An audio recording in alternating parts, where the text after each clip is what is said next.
Hello friends, எல்லோரும் எப்படி இருக்கீங்க? இன்றைக்கி நம்ம வீடியோவில் சப்பாத்தி, இட்லி, தோசை எல்லாத்துக்குமே சைட் டிஷ்ஷாக தொட்டுக்கிறதுக்கு ரொம்பவே சூப்பரான ஒரு சைட் டிஷ் ரெசிபி தான் நம்ம பார்க்க போகிறோம். நிறைய பேருக்கு இந்த ரெசிபி தெரிஞ்சிருக்கும். இருந்தாலும் ஒரு சிலருக்கு இந்த ரெசிபி தெரியாமல் இருக்கும். அவங்களுக்கு இந்த வீடியோ ரொம்பவே யூஸ்ஃபுல்லாக இருக்கும்னு நினைக்கிறேன். வாங்க இப்போ இட்லி, தோசை, சப்பாத்தி எல்லாத்துக்கும் தொட்டுக்கிற மாதிரி ஒரு சூப்பரான சைட் டிஷ் ரெசிபி எப்படி செய்யறதுன்னு பார்க்கலாம். ஸ்டவ் பற்ற வச்சுக்கிட்டு ஸ்டவ் மேலே ஒரு கடாய் வச்சுட்டு கடாய் நல்லா சூடேறினதும் தேவையான அளவுக்கு எண்ணெய் சேர்த்துக்கிறேன். கொஞ்சம் எண்ணெய் பார்த்தீங்கன்னா நான் அதிகமாகவே சேர்த்து செய்ய போகிறேன். அப்போ டேஸ்ட் ரொம்ப நல்லா இருக்கும் அப்படிங்கிறதுனால எண்ணெய் கொஞ்சம் அதிகமாக சேர்த்துக்கிறேன். எண்ணெய் நல்லா காஞ்சதும் கடுகு கொஞ்சமாக சேர்த்துட்டு நல்லா கடுகு பொரிஞ்சு வந்ததுக்கப்புறம் ஒரு கைப்பிடி அளவுக்கு பூண்டு பார்த்தீங்கன்னா எடுத்து வச்சுருக்கேன். கிட்டத்தட்ட ஒரு 25லேருந்து 30 பல் அளவுக்கு பூண்டு பார்த்தீங்கன்னா நான் எடுத்து வச்சுருக்கேன். அதை சேர்த்துக்கிறேன். எண்ணெயிலேயே பூண்டை நல்லா வதக்கிட்டோம்னா நல்லா சாஃப்டாக வெந்து வந்துடும். சாப்பிட ரொம்ப சூப்பராக இருக்கும். எடுத்து போட்டு யாரும் சாப்பிட மாட்டாங்க. அந்த பூண்டையும் சேர்த்து சாப்பிடுவாங்க. பூண்டு ஓரளவுக்கு நல்லா வதங்கி வந்ததுக்கப்புறம் வெங்காயம் சேர்த்துக்க போகிறேன். நான் பார்த்தீங்கன்னா நல்லா பெரிய சைஸில் இருக்கிற மாதிரி 5 வெங்காயத்தை எடுத்து இந்த மாதிரி பொடியை கட் பண்ணி எடுத்து வச்சுருக்கேன். இந்த வெங்காயத்தை சேர்த்துட்டு கூடவே கொஞ்சம் கருவேப்பிலையை சேர்த்துட்டு வெங்காயம் வதங்கிறதுக்காக மட்டும் கொஞ்சமாக உப்பு சேர்த்துக்கிறேன். இப்போ இது எல்லாத்தையும் சேர்த்து நல்லா வதக்கிக்கலாம்.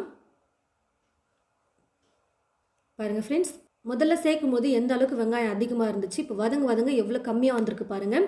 இந்த ரெசிபியை பொறுத்த வரைக்கும் வெங்காயம் பார்த்தீங்கன்னா நல்லா வதங்கி வந்ததுனா தான் சாப்பிட ரொம்ப டேஸ்டியாக இருக்கும். நல்லா இந்த மாதிரி கொஞ்சம் கலர் மாறி வர வரைக்கும் வதக்குனா போதும். இப்போ இது கூட பார்த்தீங்கன்னா தக்காளி பழம் சேர்த்துக்கிறேன். நல்லா பழுத்த பழமாக 8 தக்காளி பழத்தை பார்த்தீங்கன்னா இந்த மாதிரி நீளமாக கட் பண்ணி எடுத்து வச்சுருக்கேன். இந்த தக்காளியும் சேர்த்துக்கிறேன். இந்த மாதிரி தக்காளியை நீளமாக கட் பண்ணி சேர்த்து வதக்கும் போது சீக்கிரமாக வதங்கி வந்துடும். இது கூடவே 1/4 டீஸ்பூன் அளவுக்கு மஞ்சள் தூள் சேர்த்துட்டு கூடவே தேவையான அளவுக்கு உப்பு சேர்த்துக்கிறேன். இப்போ இது எல்லாத்தையும் சேர்த்து நல்லா வதக்கிக்கலாம். தக்காளி நல்லா வதங்கி வந்துருச்சு. நான் பார்த்தீங்கன்னா மூடி போட்டு அப்பப்போ மூடி வச்சு குக் பண்ணி எடுத்துக்கிட்டேன். தக்காளி ரொம்ப சீக்கிரமாக வெந்து மசிஞ்சு வந்துடும் அப்படின்றதுனால மூடி போட்டு வச்சு கொஞ்சம் மீடியம் ஃப்ளேமில் வச்சுட்டு நல்லா தக்காளியை குக் பண்ணி எடுத்துக்கிட்டேன். தக்காளி பார்த்தீங்கன்னா இப்போது நல்லா மசிஞ்சு நல்லா வெந்து வந்துருச்சு.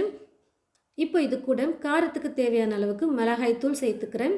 வெறும் மிளகாய்த்தூள் 1 டீஸ்பூன் அளவுக்கு இந்த மாதிரி ஸ்பூன் ஃபுல்லாக நான் பார்த்தீங்கன்னா அளந்து எடுத்து வச்சுருக்கேன். அதை சேர்த்துக்கிறேன். நீங்கள் குழம்பு மிளகாய்த்தூள் வீட்டில் அரைச்ச மிளகாய்த்தூள்லாம் சேர்க்குற மாதிரி இருந்தால் நீங்கள் காரத்துக்கு தேவையான அளவுக்கு பார்த்து சேர்த்துக்கோங்க. மிளகாய்த்தூள் எடுத்த அதே அளவுக்கு நல்லா இந்த மாதிரி ஸ்பூன் ஃபுல்லாக 1 டீஸ்பூன் அளவுக்கு மல்லித்தூள் சேர்த்துக்கிறேன். 1/2 டீஸ்பூன் கரம் மசாலா சேர்த்துக்கிறேன். ஏற்கனவே மஞ்சள் தூள் தேவையான அளவுக்கு உப்பு எல்லாமே சேர்த்து குக் பண்ணியாச்சு. இப்போது இந்த 3 பொருளை மட்டும் சேர்த்துட்டு நல்லா குக் பண்ணிக்கலாம். மசாலா எல்லாத்தையும் சேர்த்ததுக்கப்புறமா ஸ்டவ்வை மீடியம் ஃப்ளேமில் வச்சுக்கிட்டு 3-4 நிமிஷத்துக்கு பார்த்தீங்கன்னா நல்லா நான் வதக்கிட்டேன்.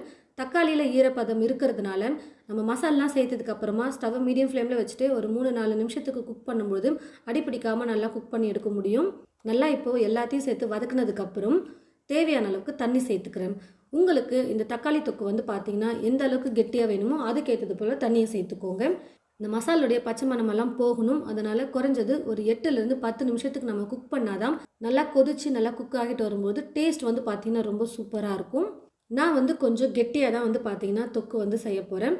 அது மட்டும் இல்லாமல் இன்றைக்கி நான் தக்காளி தொக்கு சப்பாத்திக்கு சைட் டிஷ்ஷாக செய்கிறதுனால கொஞ்சம் கெட்டியாக இருந்தால் தொட்டு சாப்பிட நல்லாயிருக்கும்னு நான் கெட்டியாக பண்ணுறேன். நீங்கள் தோசைக்கு அது மாதிரிலாம் செய்யணுன்னா கொஞ்சம் நீங்கள் தண்ணியாக கூட பார்த்தீங்கன்னா நீங்கள் ரெடி பண்ணிக்கலாம். தேவையான அளவுக்கு தண்ணியை சேர்த்துட்டு மேலே மூடியை போட்டு மூடி வச்சுட்டு ஸ்டவ்வை மீடியம் ஃப்ளேமில் வச்சுட்டே குக் பண்ணிக்கலாம். அப்பப்போ மூடி எடுத்துகிட்டு நம்ம கொஞ்சம் லைட்டாக கலந்து கொடுத்துட்டு திரும்பவும் மூடியை போட்டு நம்ம குக் பண்ணிக்கலாம். இதே மாதிரி மூடியை போட்டு மூடி வச்சுட்டு அப்பப்போ கலந்து கொடுத்து நான் ஒரு 8லேருந்து 10 நிமிஷத்துக்கு பார்த்தீங்கன்னா நான் குக் பண்ணி எடுத்துக்கிட்டேன்.